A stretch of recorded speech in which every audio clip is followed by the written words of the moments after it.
Hi everyone, and welcome to this episode of Meet the Maker Mondays. I'm Sarah Harvell, the metalsmith and maker behind Ravenna Metalworks. And today I'm going to be sharing with you the very first piece I ever made my freshman year in college with my first metalsmithing class. It is a pendant and earring set. First, I'm going to show you a close-up of it, and then I'm going to tell you the story and inspiration behind it. So let's go see a close-up. Okay, so here it is, the very first, project, not just a singular piece that I made. So this is a milky quartz stone, and so are these. And I made this out of argentium silver. This is the back. I sawed a little bird out the back there. And I handmade this entire chain. And I cut out the feathers, stamped them. I did stamping to, mimic the feathers. And I did this like diamond burr on the back. So get out of my little holder here. So like with one of these guys. And I love this texture. I use this texture a lot, especially for butterfly wings.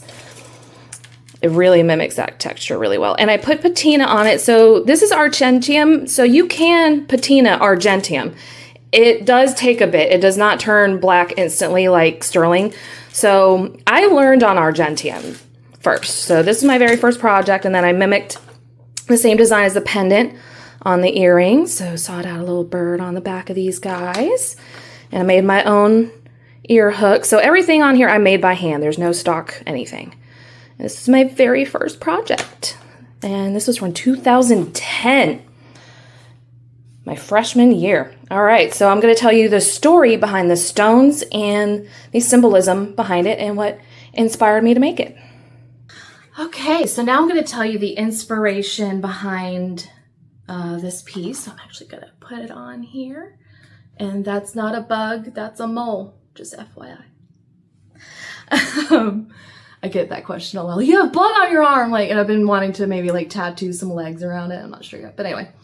So, whenever you make your first piece, these earrings are a little heavy because I used 18 gauge for the back plate.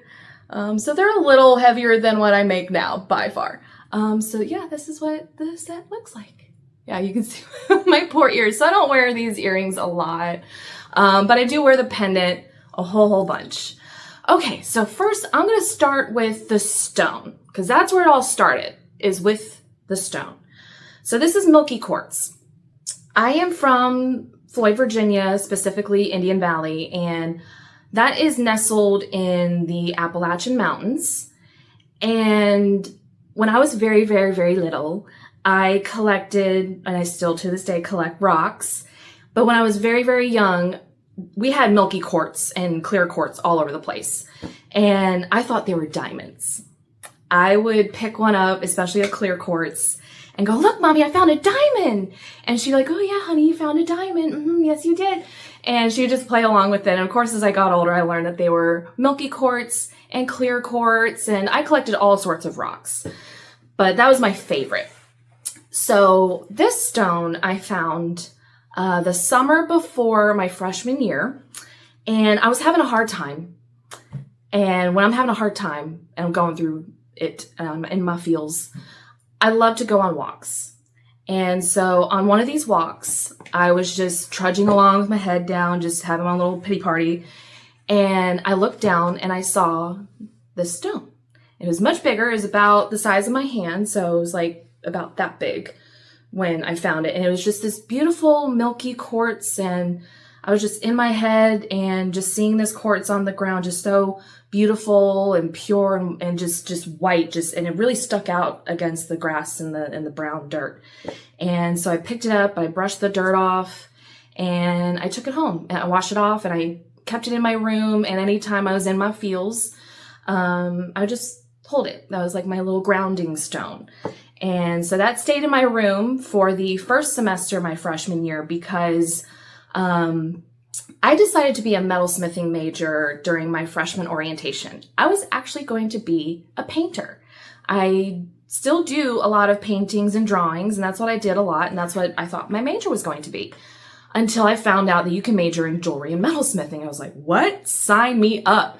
because I come from a blue collar / trade background. My dad owned a plumbing business. And so me and my siblings would go to work with him sometimes just to help him out, hand him tools. And as we got older, we got to learn how to do other things if we wanted to, if we took the initiative. And I mostly did it so I could get out of the house. Because when you live in the middle of nowhere, you want to get out of the house for any excuse. So I'd go to work with my dad, and that's where I learned how to solder. I already learned how to solder on copper pipes before I learned how to solder a necklace or anything. So I already had that learning curve when I started. And so I think I was just really excited to work with my hands in that way and turn the drawings and paintings or the imagery in my head into 3-dimensional wearable objects and sculptures. And that really excited me. And so I decided to be a metalsmithing major. But that first semester, I couldn't take a metals class until I took 2D and 3D foundations. And so I doubled up on those my first semester so that way I can jump right into the metalsmithing class my second semester and not have to wait till my sophomore year. And so that first semester we had a stone vendor. He was retired. What was his name? Oh, Harry Trout was his name. He was really, really cool. And so he did a stone cutting workshop that anyone could attend. And so he brought in some rough stones and some kind of gemstone quality. And he taught us how to facet stones, how to cab stones on like a king cab machine. And I just got hooked because I've always collected rocks and feathers. That's my 2 collections. And so I took this quartz that I found. And I was like, oh, I've got to turn this into a cabochon. And I had enough for a set. And so I cut all of these stones myself that first semester. And so I was already planning on turning these into a set so that way I can wear it with me. So that way my grounding stone could be with me at all times.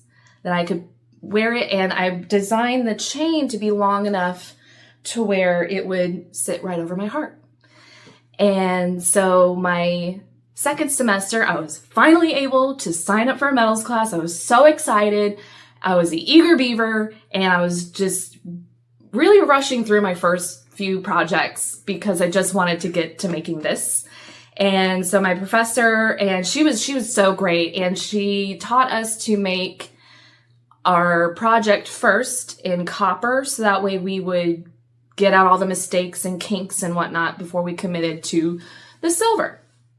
And I decided to use Argentium silver because my professor said that it was something relatively new. It didn't have all of the issues that sterling has, like fire stain, where if you heat it too much, it'll make the copper and the alloy rise to the surface and it stains your silver forever. It's really hard to get rid of, and especially if you do a high polish. And so just that right there appealed to me. So I was like, oh, well, let me try that. Let me try Argentium. And so I actually learned on Argentium first.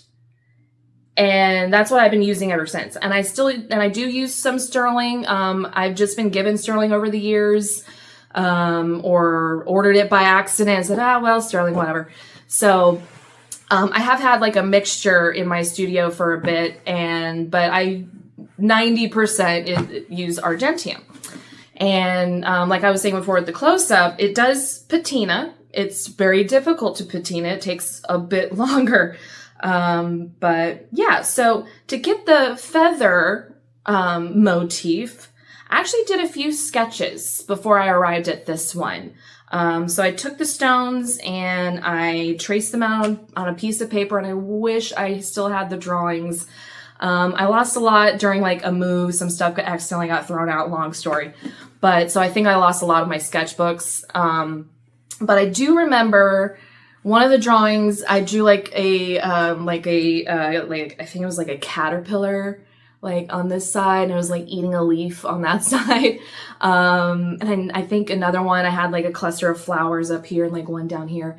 But I decided to do the feather because it embodies both of the things I love to collect, which is feathers and rocks.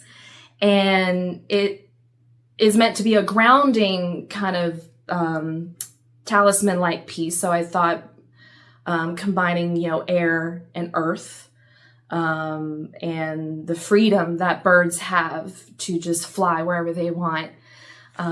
So that's why I arrived at the feather. And so throughout my college career, I did a lot of feather motifs and kind of stuck with that because I love birds, and I've always loved crows and ravens, and that's why I named my brand name Ravenna Metalworks. So yeah, that's the story of my first piece. And I love that I still have it to this day. I do still wear it sometimes, not always the earrings, like I said, but it's just, it's something that I'm really, really proud of. And it actually got into an exhibition, I think it was my sophomore year. And I was so excited because that was my first exhibition, like ever. And oh gosh, I think it was at Winthrop University. I do remember it was juried by Bob Ebbendorf, and I didn't know who he was at all at the time. Did not know who he was. And then later I found out, and I took a workshop with him at Winthrop, and he taught us his really cool brooches and how he assembles them together. And so we took all these pieces that he had out on the table. And so that was my first show, and I remember he juried it, and I'm going to try to find the picture from that. Oh gosh, I'm not even sure if I still have it, but so this was an exhibition. It's my first piece and my first exhibition as an artist, like outside of high school, and like, you know, a really serious juried exhibition. So I love this piece. I'm really proud of it. So yeah, that's the story of my very first piece. So next week, I'm going to show y'all the very last piece I made my senior year in college. And I'm not going to tell you what it is, but I'll give you a little hint. It's an egg. It's in the shape of an egg. So join me next week to find out what that piece is. See you next week. Hi everyone, thank you so much for joining me on this episode of Meet the Maker Mondays. I am Sarah Harvell, the metalsmith and maker behind Ravenna Metalworks. If you're on YouTube, subscribe to the channel, and if you're on social, like, follow, and share.